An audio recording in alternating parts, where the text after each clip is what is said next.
O, panoorin natin ito para mas maunawaan natin yung balita kasi nawiwindang na po sila dito. Sa sobrang nawiwindang na sila, nilalaglag na po nila si Soljen. Kulang na lang talaga sabihin mag-resign ka na kasi wala kang, kasi ito ang senaryo nito, ito yung tinatawag na medyo chessmate. Bakit kanyo?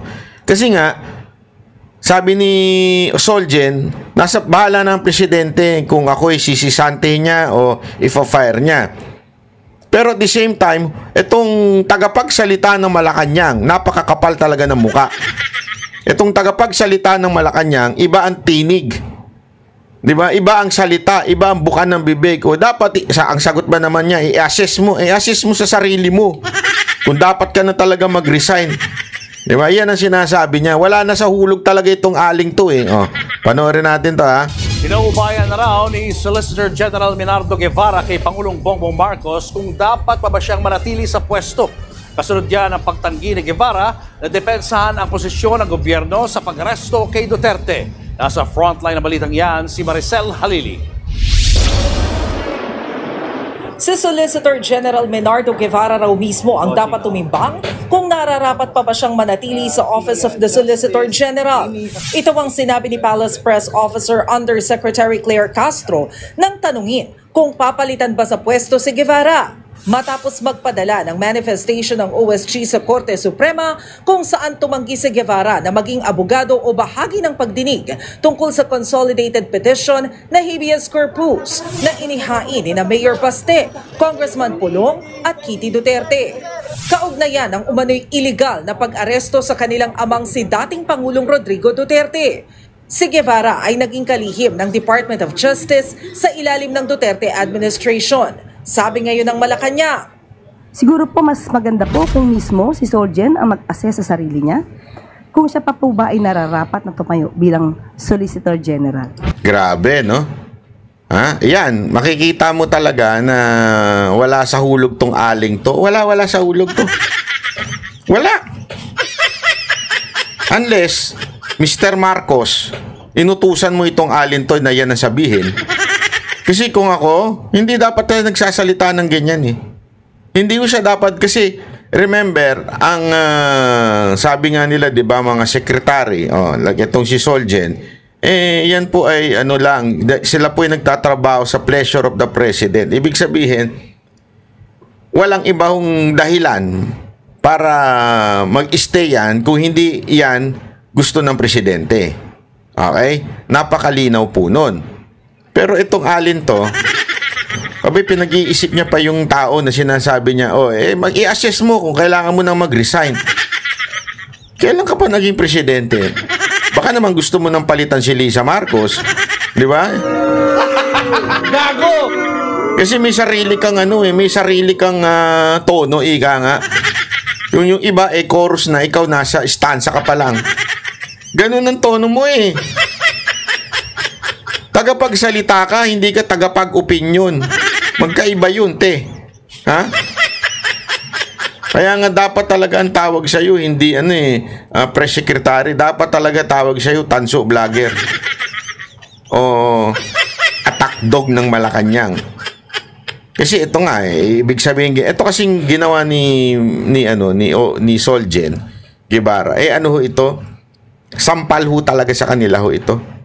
Kahit anong pagbalik-baliktarin mo, kahit magpalusot pa siya na magpalusot, ito si Claire, pinapalusot niya keso pareho lang daw sila ng stand.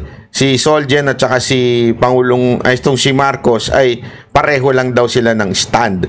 Hindi ho pareho yun.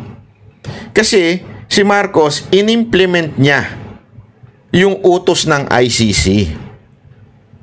Bagbalik-baliktarin mo, the Interpol has no authority unless it is allowed by our own uniformed personnel. In this case, it was not Interpol who arrested Duterte. It was Torre. Ayaw na nga gumalaw ng mga ibang pulis na naandun eh. Hindi na nga gumagalaw hanggang sinabi niya, hihilahin ko kaya, hihilahin ko yan. Pag hininyo na niya, hihilahin ko yan.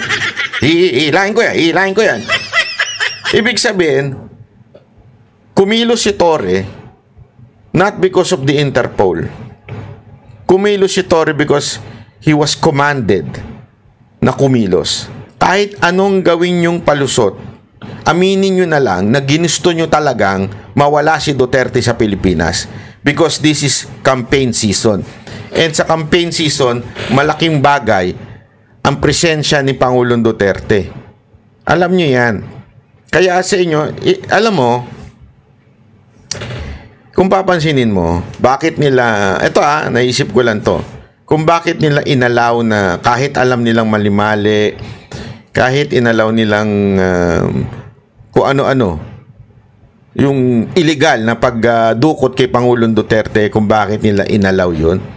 Kasi it doesn't matter to them whether si Pangulong Duterte ay makonvict or hindi makonvict o mapalaya. It doesn't matter to them. What matters to them is hindi maka-attend si PRRD sa kampanya nitong 2025 election. Kasi remember, the main goal here, tandaan nyo ito mga kababayan, para mas nauunawaan ninyo yung buong picture. The main goal here is for Tambaluslos to continue the presidency of Marcos. How are they gonna do that? Nandyan na yan. Una, PI, sumuplak. Binanata ng taong bayan, bumagsak. Change ano sila? Change tactic. Ano change tactic nila? Ayuda, AYEX. Diba? Hanggang ngayon, nabubulilyaso yung Ayuda, AYEX dahil nga po sa napuna yung budget. Diba ho? Ganyan yan, ganyan. Ito lang para maunawa natin. And third, ma-impeach si BP Sara Duterte para walang kalaban si Tambaluslos sa 2028. Diba po? So how are they gonna do that? Na hindi ma-impeach si BP Sara Duterte. It is ma-remove si Pangulong Duterte sa Pilipinas at para hindi siya makapanya. Pag hindi siya nakapangkampanya sa PDP slate, alam naman natin hindi ganun ang makinarya ng PDP. Kasi siyempre you are not the administration, so wala kang makinarya. Sa kanila, dito sa team ni Marcos, nandyan ang makinarya, nandyan ang AYEC, nandyan ang AKAP, lahat nandyan ang ayuda. Bawat attend ng mga tao may bigayang nagaganap. Kaya tingnan nyo yung itsura ng mga tao sa rally ng PDP, sa rally ng team rugby. Diba? Sa team rugby, parang tulala yung mga tao. Parang, tagal naman ng bayad. Parang ganun eh. Diba? Sa team Duterte, umiiyak ang tao. Umiiyak, literal. Umiiyak ang tao. Talagang matindi ang ng tao. Kaya kailangan talagang tanggalin si Duterte. Doon sa Hong Kong, doon si Pangulong Duterte, wow! Hanggang labas mga kabab. Andun po ako eh. Kitang-kita po ng aking mga eyes. Talagang hanggang labas. Nataranta ang Hong Kong police. Sobrang nataranta. Ewan ko siguro, ini-expect lang nila maano yung tao, maraming tao. Hindi. Sobrang dami. Naghihiyawan, yung iba umiiyak. Grabe ho. Kasi nga ho, whether you like it or not, the Philippines, especially the OFW, miss Tatay Digong. Because nagkaroon ng tatay ang Pilipinas nung panahon ni Pangulong Duterte. He was like a father to everyone. Pag inapi ka, sasalbahin ka, tutulungan ka. Pag nadehado ka, talagang yari yung kalaban mo. Ganun ang trato ni... Kaya nga tama yung pangalan na Tatay Digong. Tatay D, di ba? Bakit? Talagang tatay ang dating niya. Kaya ang lakas niya. Kaya, mananalo talaga ang kanyang Duterte senatorial kung naandyan siya. So, the main goal is hindi naman makonvict si Pangulong Duterte sa ICC.